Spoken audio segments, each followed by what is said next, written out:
જય માતાજી મિત્રો। તો આજે ફરી એકવાર ગુજરાતના પ્રસિદ્ધ ધામ એવા એટલે કે ચોટીલામાં ચામુંડા માતાજીના દર્શનાર્થે તમને લઈ જવાના છીએ અને ત્યાંનો ઇતિહાસ, ત્યાંની વ્યવસ્થા અને મા ચામુંડાના દર્શન તમને કરાવવાના છીએ।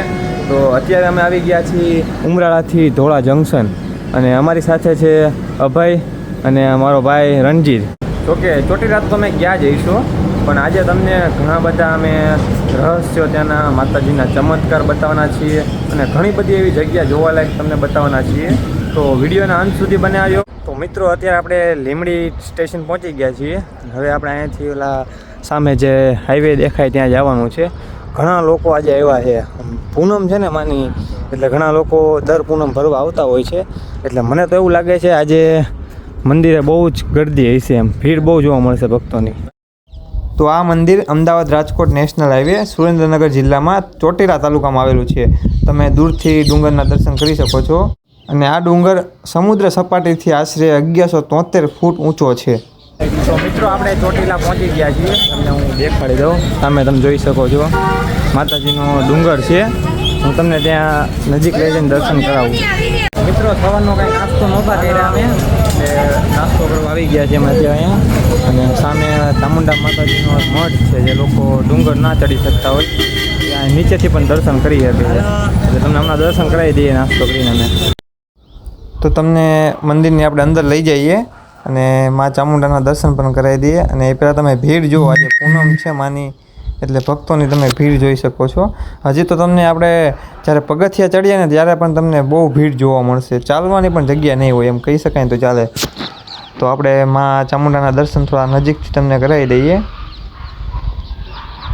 જેવું જે ડુંગર ઉપર જે સેમ દ્રશ્ય તમને નીચે પણ જોવા મળશે, તમને એવું લાગશે કે નહીં કે આ હું બીજા મંદિરે કોઈ દર્શન કરું છું એમ।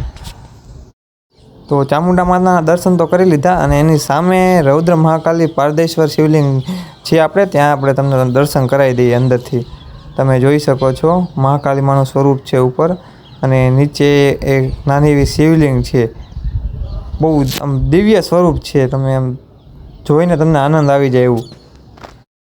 અને ડુંગરની એક્ઝેક્ટ બાજુમાં શ્રી ચંડી ચામુંડા માતાજીનું એક મંદિર છે, ત્યાં પણ તમને દર્શન કરાવી દઈએ। ઘણા ભક્તો ડુંગર ચડીને પછી આ નીચેના મંદિરના દર્શન કરે છે અને ઘણા ભક્તો ડુંગર ચડ્યા પહેલાં દર્શન કરીને જાય છે। અને અમે તમને નીચેના પહેલાં બધા મંદિરના દર્શન કરાવી દઈશું અને પછી અમે તમને ડુંગર પર બિરાજમાન મા ચામુંડા માતાજીનો દિવ્ય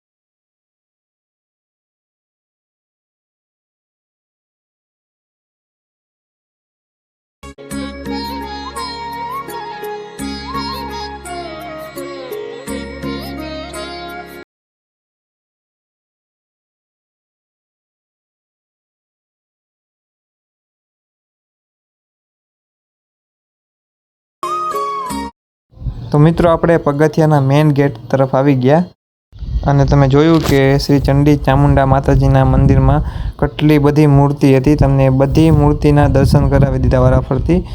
તો પગથિયા ચડતા પહેલાં અને માતાજીના દર્શન પહેલાં તમને માતાજીના ચમત્કાર અને થોડો ઘણો ઇતિહાસ જણાવી દઈએ।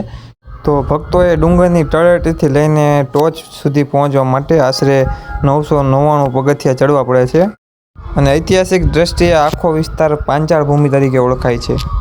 અને હજારો વર્ષ પહેલાં ચંડ અને મુંડ નામના 2 રાક્ષસોનો આ વિસ્તારમાં બહુ ત્રાસ હતો અને એમના ત્રાસથી કંટાળીને અને બચવા માટે ઋષિમુનિઓ અને સાધુ સંતોએ મળીને માની તપસ્યા કરી, યજ્ઞ કર્યો અને મા પ્રસન્ન થઈ ચંડી રૂપે એ ચંડ અને મુંડ નામના રાક્ષસનો વધ કરે છે। અને ચંડ અને મુંડ નામના રાક્ષસનો વધ કરતાં જ માં ચંડીનું નામ ચામુંડા તરીકે પ્રખ્યાત થાય છે। અને હાલમાં તમે જોઈ શકો છો ચંડી અને ચામુંડાનું તમને સંયુક્ત રૂપ જોવા મળશે। અને આ ડુંગરની સૌથી મોટી વિશેષતા એ પણ છે કે સાંજની આરતી થયા પછી તમામ ભક્તો અને પૂજારીઓ પણ આ ડુંગરની નીચે ઉતરી જાય છે, કેમ કે ત્યાં રાત્રે રોકાવાની મનાઈ છે। કેમ કે એવી લોક માન્યતા છે કે સાક્ષાત કાળ ભૈરવ અને માનું વાહન સિંહ ત્યાં રાત્રે ચોકી કરે છે. કહેવાય છે કે વર્ષો પહેલાં એક પરમ ભક્તે એવી જીદ પકડી કે મારે તો મારા માના સાનિધ્યમાં એટલે કે ડુંગર પર જ રાત રોકાવી છે. અને પૂજારીઓ અને અન્ય લોકોના ના પાડવા છતાં એ ભક્ત રાતે સંતાઈ જાય છે અને ત્યાં ઓટલા પર જ સૂઈ જાય છે. અને મધ્યરાત્રિ કે સવારના પોરમાં તે ભક્તની આંખ ખુલે છે અને એ આશ્ચર્યચકિત થઈ જાય છે. કેમ કે તે ભક્ત ડુંગરની ઉપર નહીં પણ ડુંગરની નીચે સૂતેલો જોવા મળે છે અને તેને કોઈ અદૃશ્ય શક્તિ દ્વારા નીચે સહી સલામત પહોંચાડી દેવામાં આવે છે. તો મિત્રો, અમે તમારી સાથે વાત કરતાં કરતાં ડુંગરના પગથિયા ચડીને માના મંદિર પાસે પહોંચી ગયા, પણ તમે ભક્તોની ભીડ જોઈ શકો છો. તો આપણે માના મંદિરે પહોંચી ગયા, તમે દર્શન કરી શકો છો માના. અને અહીંયા નજીકથી થોડુંક શૂટ લેવાની મનાઈ છે, કેમ કે ઘણા ભક્તો શૂટિંગ ટાઈમે દર્શન કરવામાં વાર લગાડે છે અને જે પાછળ લાઇનમાં ઊભા હોય છે એ ભક્તોને દર્શન કરવાનો વારો નથી આવતો, એટલે આપણે થોડુંક દૂરથી જ શૂટિંગ કરી લઈએ છીએ. અને તમે દર્શન કરીને મંદિરની બહાર આવશો તો ગુપ્તેશ્વર મહાદેવ તથા સ્વયંભૂ દેવીનું મંદિર નીચે છે, ત્યાં આપણે દર્શન કરી લઈએ.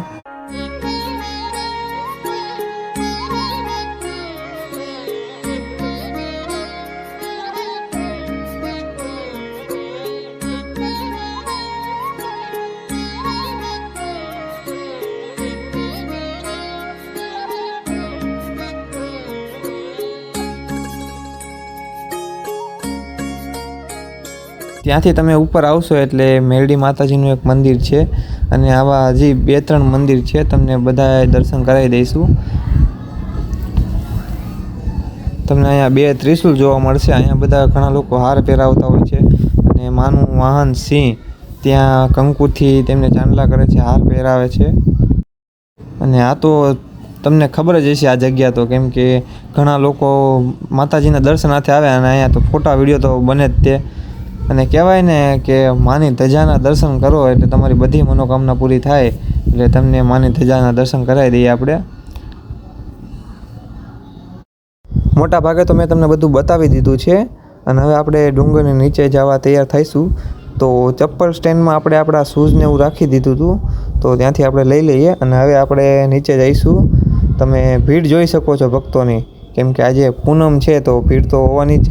હું તો એમ કહું છું, તમે આડા દિવસે આવો છો એની જગ્યાએ એક દિવસ પૂનમના દિવસે તમે માતાજીના દર્શન કરવા આવો, તમને મજા આવી જશે.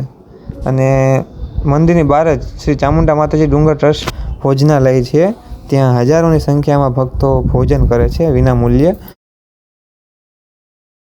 હું ચોટીલાનો સોમલો ખાચર. તો મિત્રો, સોમલા બાપુ ખાચરને તો તમે ઓળખતા જઈશો. મા ચામુંડાએ 84 ગામના ધણી બનાવ્યા હતા સોમલા ખાચરને હો. અને કહેવાય છે કે સોમલા બાપુ ખાચરે એકવાર માને કીધું કે માં, સામે તો અંગ્રેજો છે, એમની પાસે જોટા હોય, બંદૂકો હોય, અને હું આ તલવાર અને ભાલાથી એમનું શું કરી શકીશ એમ. ત્યારે મા ચામુંડાએ એમને એમ કીધું હતું કે તું મેદાને તો જા અને ચોટીલા સામું તારું ભાલું એકવાર કરે અને એમ કે ક્યાં ગઈ મારી ચામુંડા માં. ત્યારે આવીને જો તારે ભાલા ઉપર ચકલી બનીને ન બેહવું અને સામા જે અંગ્રેજો છે એના જોટા કે બંદૂકમાંથી જો એક ભડાકોઈ થવા દો ને તો ચામુંડા ન કહેવાય ને.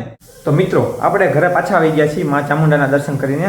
અને તમને મા ચામુંડાનું આ દિવ્ય સ્વરૂપના દર્શન કરીને કેવો અનુભવ થયો કોમેન્ટમાં જરૂરથી જણાવજો.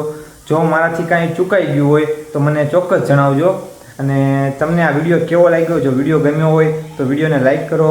આવા જ મજેદાર વિડીયો જોવા માટે અમારી ચેનલ કાઠિયાવાડી મેન્સને સબસ્ક્રાઈબ કરો. અને હવે પછીનો નેક્સ્ટ વિડીયો શેના પર બનાવવામાં આવે એ પણ કોમેન્ટ કરજો. મળીએ નેક્સ્ટ મજેદાર વિડીયો સાથે. જય માતાજી.